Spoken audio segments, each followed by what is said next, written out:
What is happening? Brandon here, Wednesday, May 3rd, 2023. Happy Fed Day. Happy Fed Day. Happy Clown World Day, where we look to our overlords to see what is happening in the world and where to look and how long to look at it. So if you like that system, keep going in the fiat system. Keep believing in that dollar.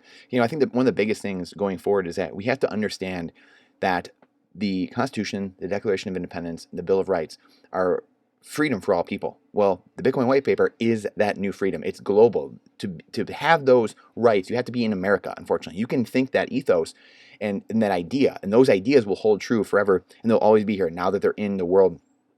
Unfortunately, you have to be really in sovereign United States territory to get those rights, though. What Bitcoin does is it spreads those rights and property rights and that freedom globally now. And that's what brings Bitcoiners together from all sides of the aisle. I've never seen so many people from every side of the aisle come together.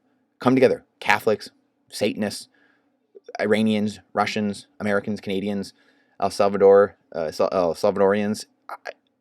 Name me something else that brings all these people together. I've never seen it. Black and white, man and woman, young and old. It's unbelievable. It's unbelievable. This is why it's the future. And we have a predictable monetary issuance with Bitcoin. We have predictability and stability in uptime, unlike the banking system, unlike the central banks that we don't know what they're going to do from day to day, from month to month, and we don't know if banks are going to fail. We don't know if our currency is safe, because it's not. All currencies go to zero, all fiat currencies, where Bitcoin is the hardest money ever discovered. We finally have the answer. We finally have that.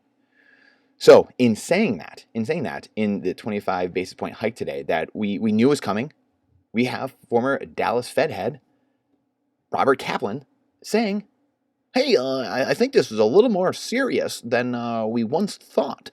You think, Robert? And this is the clown world we have. And this is part of the problem. So you guys can read this article.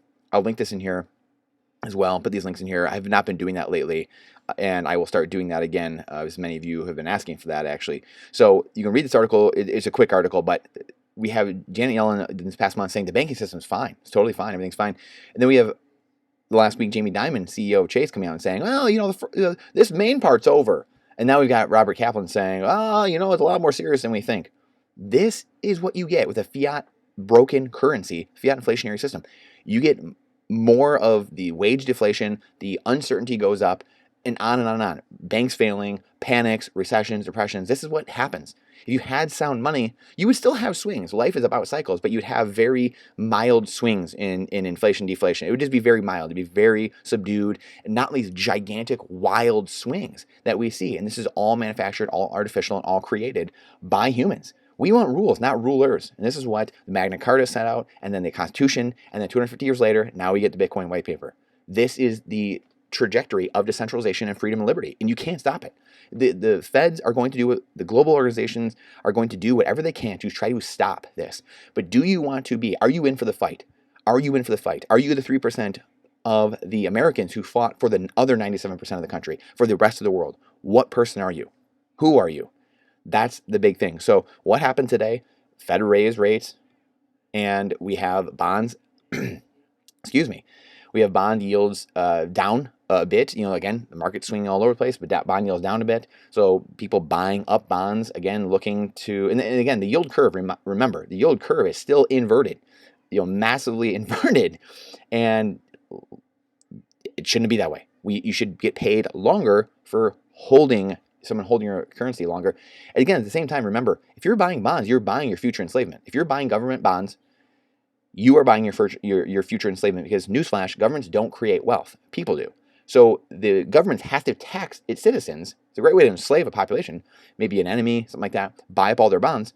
Chinese have been doing that to Americans, and it happens all over, right? But you're buying your future enslavement. So when things start to crack and people don't think the Americans are good for the work, or they're going to get up and show to work, or they're going to be able to pay off their debts, people leave the dollar. They sell their treasuries and they leave the dollar network, and then you see the dollar crashing, and then you see bonds selling off and rates going up, which crumbles the American economy, which will crumble things long term. We don't know when it's going to be. It could be next month, next year, it could be in 10 years. We don't know. We know it's coming to an end. We absolutely know 100% certainty central banking is the process of squeezing the poor middle class and centralizing command.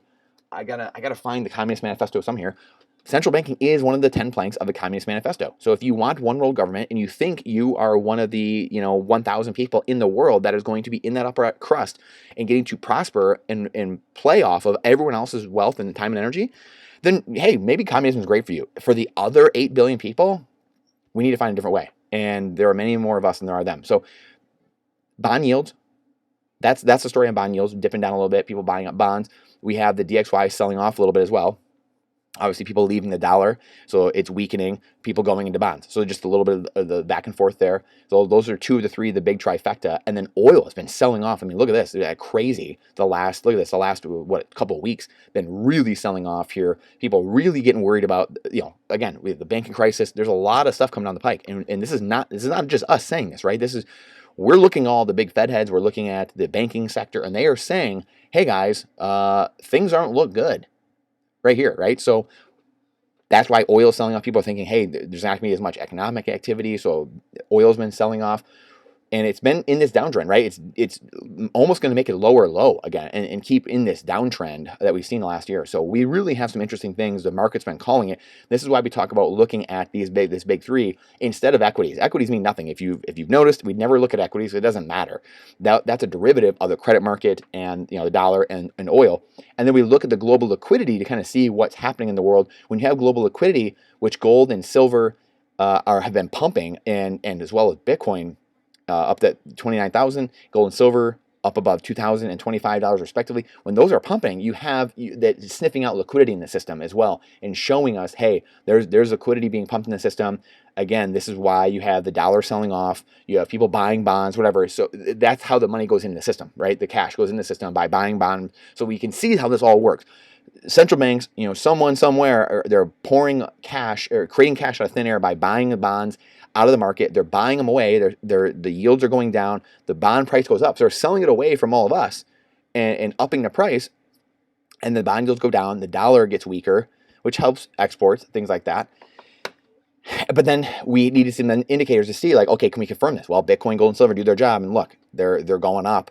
And it's showing those alarm bells of, hey, yeah, there's liquidity being pumped in the system. There's some cash being created, some currency being created out of thin air. So let's see if Bitcoin's running. Again, we've had some crazy, look at down 100,000 transactions in the blocks waiting to be confirmed.